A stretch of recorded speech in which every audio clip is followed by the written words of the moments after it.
Welcome to the Press On Podcast. Join me as we uncover the journeys and lifestyles of top industry professionals and entrepreneurs, learning the secrets of their achievements. I am your host, Jan Larison. Let's go! Hey Marca, how are you? I'm good, Jan. Thanks for having me today. You're welcome. Welcome to the Press On Podcast. Thank you. Honored to be here. Yeah. Well, as you know, I mean, we've been wanting to meet with you and all of our other, agents within Larison Real Estate, and so we're starting with you, and I'm super excited because you have been with us the longest. So everyone, this is Marca Taverniti. She's originally from Bozeman, Montana. Yep. Moved to Idaho when she was in college. So Marca, tell us, what made you make the choice to come actually to Oregon and college rodeo and then to Idaho? Yeah. Honestly, I knew I wanted to stay kind of in the Northwest, to be close to Bozeman so I could go kind of back and forth, but I wanted a little bit milder weather, but I still wanted all the seasons.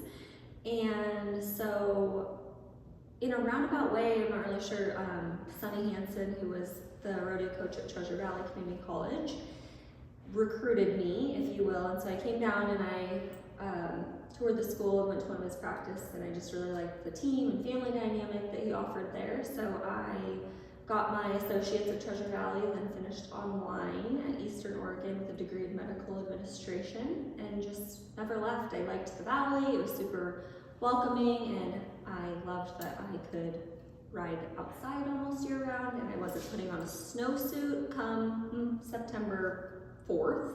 And so that was my main motivation, and that's what just kind of kept me here, is I kind of created a family from within the valley, and I never felt the need to leave. Right. Well, we can thank Sonny for, picking pretty girls. He had that. He had that ability. Yes, he did. He did. So he was definitely an asset to Treasure Valley Community College and their rodeo team, and bringing really great people to our area. So has the Northwest provided everything that you ever thought it would? Absolutely. I came from a business and ranching background. I lived in Bozeman proper, but my family had a ranch just outside of Bozeman, about 60 miles. And so that's what I loved about this area is, you can drive to downtown Boise and have kind of the city lifestyle, if you will, and some fine dining and concerts, but you can be 20 minutes, to the outskirts and have ranching and farming and horses and that dynamic, and that was home for me. So that's really what made me feel the most comfortable and kind of led me to not feel like I ever needed to go chase another destination. Right. Did you feel like when you were leaving, we've been to Montana a few times this last year, and a lot of people call Bozeman Bose Angeles. Do you feel like it really turned into that? I do, very much so. Growing up, it was very agriculturally driven, and there's definitely still a little bit of that influence, but I'm now, so many of my friends' families' farms and ranches have been sold, and there's just so much infrastructure and growth, like trying to drive through the town is crazy. And so, where I see there is a need for growth, it's not the place that I feel like I grew up in, and I would love to say that I miss the people more than I miss the area.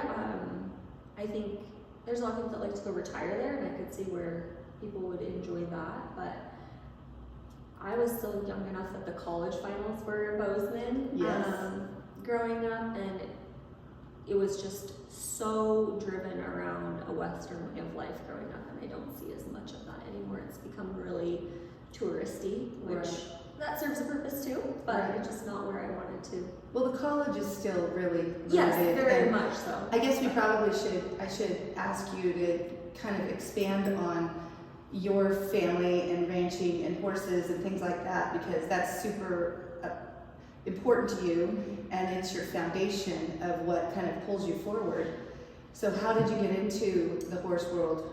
Well, I think you're either kind of born with the horse bug or you're not. I've seen that in my own child, but yeah, so my family had a ranch about 65 miles outside of Bozeman, cattle ranch, and that's what we did every weekend. Usually, you know, we were shipping or processing or branding or, you know, moving them from summer pasture, and I just always wanted to be around it. I loved even the families that were, you know, the hired hands families that I was around, and I really liked the, you know, the generational aspect of it, and getting to see the young kids come up and their parents ride with them, and even grandparents. I was really fortunate that both my grandparents rode, and my grandpa's who bought me my first horse, and he really, both my grandparents and my great grandparents had a huge influence on that, and I knew that I wanted to carry that on.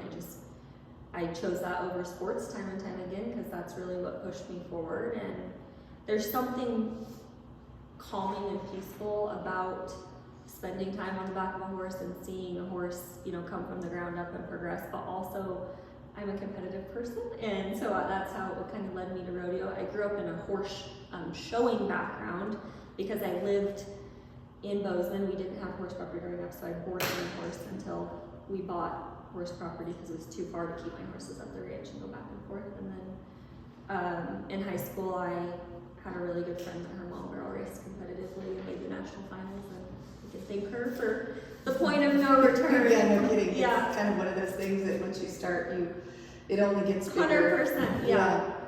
So the horse show world is completely different than so did you show pleasure, or what did you show? Yeah, all around Western pleasure, hunter under saddle. So I have a really strong English influence as well, and I am very thankful for that. I went through 4-H, and then I showed at the Quarter Horse Association shows, and I did that till I was probably 14 or 15, and that's kind of when I started wanting to do barrel racing. Actually, my parents made me barrel race on that show horse for a year to prove that it's something I was going to stick with, because they had spent so much money, you know, in the show horse world, and yeah, I never let go of the rodeo aspect of things, and I really enjoy training young horses, and so that's kind of my passion. While I like to compete, I really, really like to take the young horses kind of from start to finish, and, you know, sell them and see them go on to other people, and ride, you know, other people be able to ride my horses behind me is something that I really pride myself on. Yes, you spend a lot of time doing that. Yeah. So what was one of your favorite things about growing up in Bozeman? And then we're going to get to your life in Idaho. Okay. Oh gosh, that's hard. Honestly, probably all the things that Bozeman had to offer, which is what makes, I think, the Treasure Valley, if you will, kind of feel like home for me. Is I grew up skiing competitively. I was on the U.S. Junior Olympics team. I could go ski after school, but then I could go ride my horse after school, and I see a lot of that in Boise. Like, I think the influence that families are able to offer their children in this Treasure Valley area is so huge. They can take their kids to Bogus, or they can get into, you know, hunting and fishing, or horses, if you will. There's just such a vast influence of, I would say, different hobbies, if you will, here, and that was what I really enjoyed about Bozeman. Is I had friends that did all sorts of different things, but we kind of all came together as one because we had different hobbies and passions. And hockey was big in Bozeman, and, you know, obviously sports are huge there. Right. And so I liked the diversity that Bozeman had to offer. Yeah, I'm surprised you didn't go to Montana State. I wanted a change. You know, Yeah. I had lived there my whole life. I actually homeschooled my junior and senior year so I could ride horses full time with a trainer outside of Bozeman, and I've kind of always been the odd man out and just kind of wanting to do different things, I guess, if you will, and I just was looking for a change of pace. Right on. Yeah. So how do you think that your personal life and your hobbies, as you've transitioned and we're living in Idaho all the time, your professional life, how did that roll together? Because you have a medical background, and then you rolled into what you're doing today. Do you feel like it was your personal life that had helped you in that transition? Yeah, very much so. I think that that's kind of the neat thing about real estate is it's so relationship based, and that's what I really enjoyed Prior to going to an admin side of my medical background is I liked working one-on-one with the patients and developing those relationships. I'm still friends with many of them today. But once I finished school, went to the admin side, I wasn't getting that one-on-one personal relationship anymore and interaction. And so that's what led me to meeting Bob and Jen Larison, and via a horse connection and with their daughter Rainey. And I felt like it was not something I really had ever considered, but when I saw that relationship and the lifestyle that they were able to combine and keep, their friends so close and help them obtain and achieve their goals, that was something that I was really drawn to. And so that's something that I am really passionate about, is being able to help, friends and family, or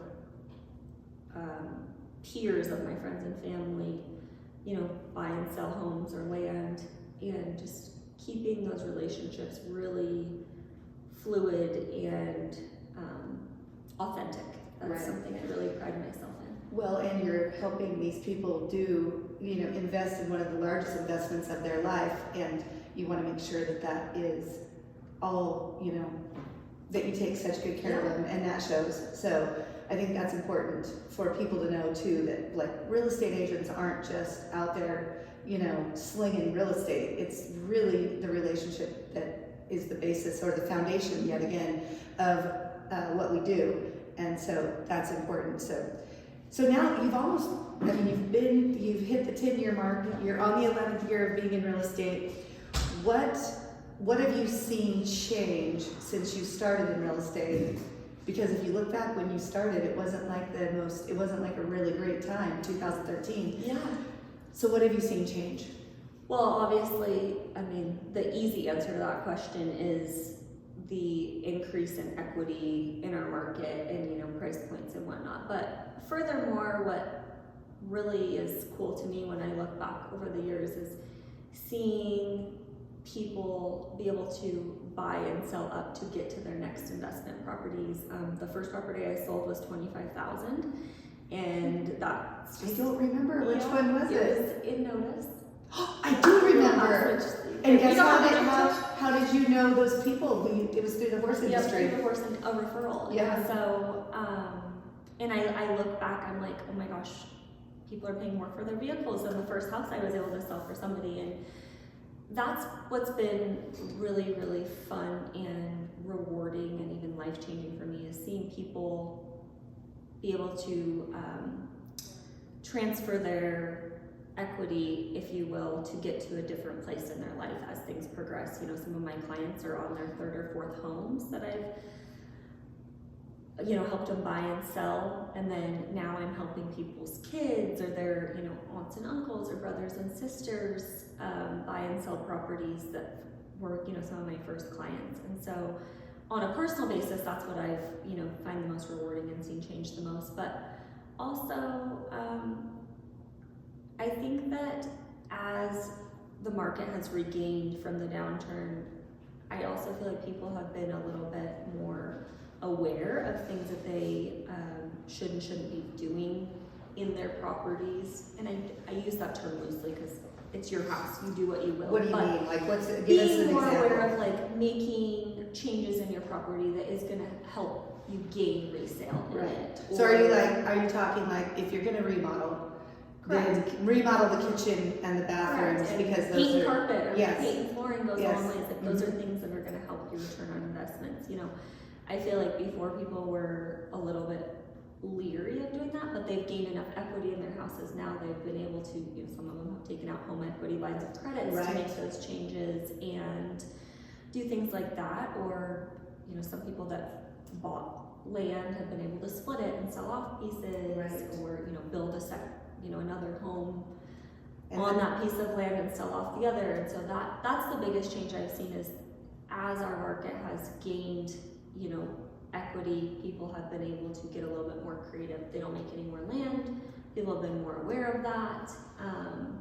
And it's been really, really fun to see people truly change their life through real estate and be able to help them do that. And I know the one couple I think you're thinking of, Exactly. But the cool thing too is that when people, that's why we're doing these podcasts, because I want people to meet you that maybe haven't, or they don't know just exactly all of the education that you've had over the last 10 years, and you've learned all those things. You know, not everyone knows, not all agents are created equal, and not everyone knows how to go and split the ground and, you know, guide them through that process, which it's it's learned. It's the school of hard knocks, and you've done it. So that's really cool.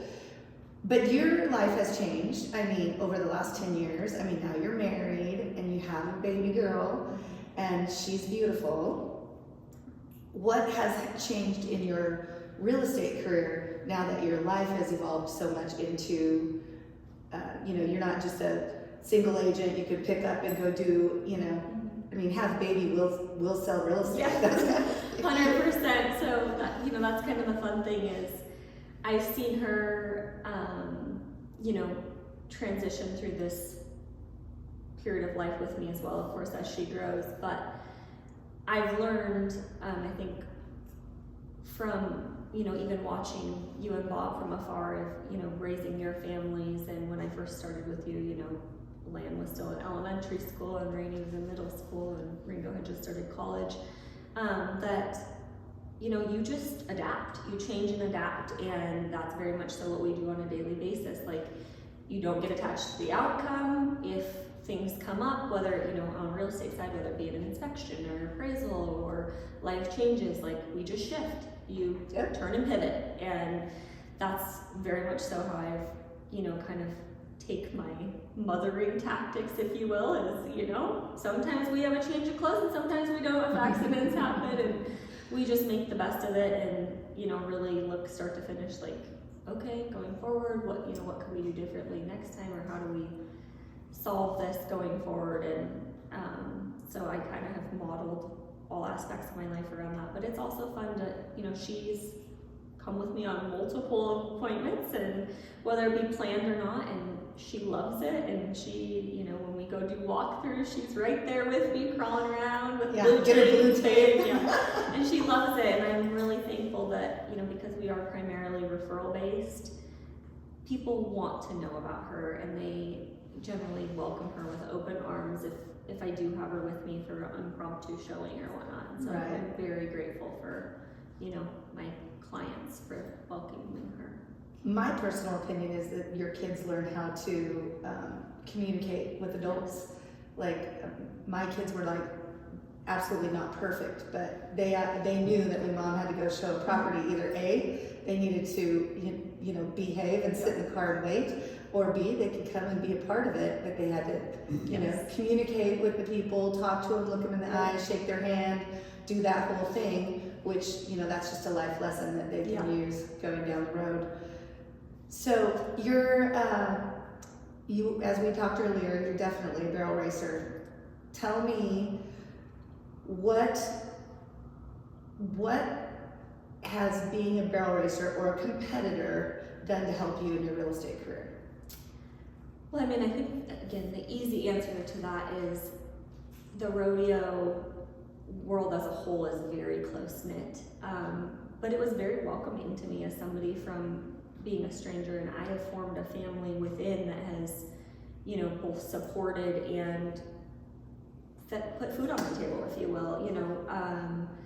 A lot of close friends have trusted me with their, life assets and transactions, if you will, and that has segued kind of into one another. But one of the things that really stood out to me is when I first got into this business, I heard several people say, we don't do business with friends, like it's nothing personal. Or family. Which I get, and I think there's definitely some things that you have to go in with eyes wide open in those situations. But now I've had several of those people circle back, and I really pride myself on keeping, that friendship and business relationship, I will say, parallel, but also keeping them separate, that they know that I'm, protecting them in a professional manner. And that's been I'm really grateful for the rodeo and barrel racing community for supporting me. Right. I know that, you can't please all the people all the time. And sometimes things don't go as planned. Like you said, you can't be connected to the outcome. It's hard not to be, because you want to work so hard for those people because you care about them. And I know that you've heard me say this a lot, but there's so many times that when things aren't going the way they're supposed to in a transaction, I always have to think and say, why is this happening? Is this not supposed to be what they're doing? Like, should we not be going forward in this transaction? And there have been a few times that we haven't gone forward in a transaction. Absolutely. And it's been for the best. And Absolutely. it was a mess for a minute, but we figured it out and realized in hindsight, like, oh, that's why it didn't work out that way. That wasn't in the plan. We just had one, kind of similar to Absolutely. that come together last night. And, Yes. it was a property that came back on the market at the 9th hour, and it was a very unfortunate situation for kind of everybody involved at the time, but now it's allowed some people that have been, trying to purchase a home for quite some time and get to, another Just place, work out. and our seller is able to get her family closer to her now, and it was the initial people that everybody kind of mentioned wanted, that we wanted to end up at this property for a multitude of reasons, and so it'll be really worth celebrating when we get to the finish line. But just even last night was like, okay, like, this is why we do what we do. Like, this is why things happen for a reason. And when that whole deal was falling apart, I think we had the conversation. I'm like, wow, this has gotta, something's gonna come out of this and it's gonna be okay. And when you told me how it was unraveling and going back together, I'm like, oh, that's just perfect. And I actually called it out. I'm like, so-and-so should buy that. Yeah. You're like, they are. Yeah. So the breakdown before the breakthrough. I Yeah, think I always exactly. say. And yeah, so I'm really grateful for that. And I think that is, if I've learned anything, is just to persevere, and I tell my clients this, I'm like, we'll make this as easy a ride as possible, but there is going to be things that come up that we don't expect. We can only prepare for things so much, but I've learned so much. Every transaction we learn something, but I'm really grateful that I am on a team of agents, both from an admin side of you and Bob, but also like to our transaction coordinator and assistant. I call her the rainmaker behind the camera, Angie. I learn something new from her every day, and the other agents on our team we can bounce ideas off of each other, and when it gets to where we have to dig through the trenches of something that maybe another agent doesn't have the answer to, I'm kind of like Nancy Drew, if you will. I like to dive into things, and I'm really grateful that we have, all the experiences of the other agents that both can help us, fill in some gaps if we need with our clients, but just the knowledge base that everybody brings on our team. Yeah. Well, and I think we all work really good together, and it's so fun. What I want to get, like, just a few more things from you. Like, what do you want people to know about Marca Taverniti-Robinson? Okay. Oh gosh, that's a hard one. I think like the most important thing to me that my clients know is that I truly am so passionate about what I do from start to finish. No matter where you're at in your journey with buying or selling real estate. I mean, I have people that I've kept in touch with for the last 3 years that are just now, finally ready to buy, whether they started with good credit, bad credit, no credit. I am in this process with you. I love what I do. I sell, I can sell something to subdivision and be passionate about it. I love farm and ranch. I really pride myself on the knowledge that I have, on acreage properties and horse properties, but I want to be in the trenches with you, like whether it be remodeling or, helping you pick paint colors or a builder, or I don't want to go away after the transaction. So Right. I really want to be, a link to things going forward, and I love what I do. So that's, I think first and foremost, that is the most important. And if I don't know the answer to a question, I will find out. Like, I might not know everything, but I will do my darndest to, answer those questions. So I always welcome them. I hear that a lot from people, like, I didn't want to bother you, and I'm like, no, this is what that's we what we do. Like, You have to bother me. I'm okay. Yes, I think that's the biggest thing to, I want to convey to people is like, this is my profession, but like, hey, grab me, you see me in the grocery store or barrel racing, you just want to kind of briefly talk about things, like, please, I welcome those questions, you Right. know, like, reach out if something, you know, a hiccup comes up or you're wondering about doing something. Well, and I think to speak to what you were saying earlier, we love helping people we know and care about. We want to help them. Yes. And it just is so gratifying when you help them get what they want, right? It really is, yeah. And like you said, whether it's a lender that we need to help, we'll go through the trenches to find who will help them do it. Credit, all of those things, we do that, and that's and enjoy doing it. Absolutely, You know, like that's the point. No transaction is one size fits all, and we know that. And you know, while yes, this is what puts food on our table, I mean, this is our sole occupation. It's when things, you know, go great and they go bad, like, we're right there with you. I say no, we're not attached to the outcome, but we feel those, you know, those we feel with it. you. We're not attached to the outcome, so we can be solution based is where I'm coming from with that. Right, and I think that's exactly right. You go, and if I don't know, I will find out. Absolutely. Give me a minute. I might not be able, but I know, and I will. If I don't know it, I know somebody who does, so I'll be able to go do that. Exactly. Do you have any advice for maybe someone that was, you know, like, let's say in their early 20s, or, you know, get their license at 18 and they're a new agent? Do you have any advice for them? Like, if you could have done something different when you started, what would it have been and why? Yeah, you know, I'm so fortunate because I was, you know, I had my hand held quite a bit by Bob and Jan. I'm so grateful for that. So it was like, this is all I know. But that would be my advice, is reach out to somebody that has been in the game for a little bit, and, you know, ask them the good and the bad and ugly, because it's not always rainbows. And somebody that you feel like will be honest with you. I'm always willing to, you know, help or talk to somebody. I will be candid. Sometimes people text or message me. I'm a phone call person. I know generationally that's a little bit weird, but I'm a talker. So, but yes, find somebody that you know, trust, that you can ask those hard questions to. Obviously I'm 11 years in, and a team has been a great fit for me, and I'm thankful to be on a team. I think that it can be a really great asset to, you know, somebody starting out, because you do have that knowledge.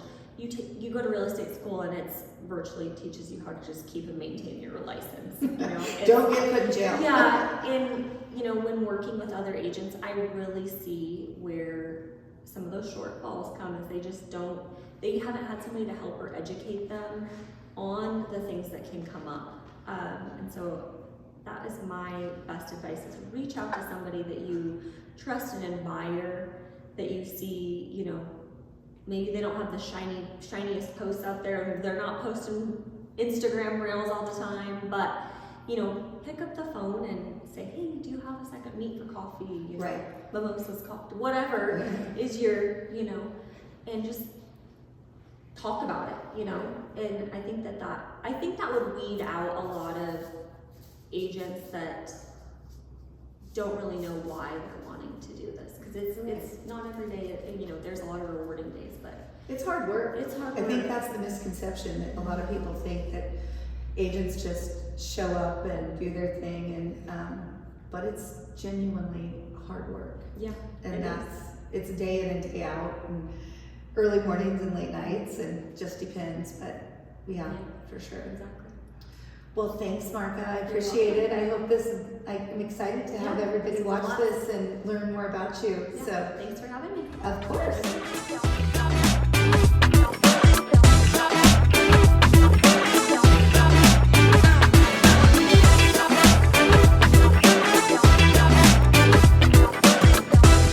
Thank you for listening to today's episode. Please remember to subscribe, rate us, and leave a review. And please follow us on Instagram at Larison Real Estate. I'm Jan Larison, and keep pressing on.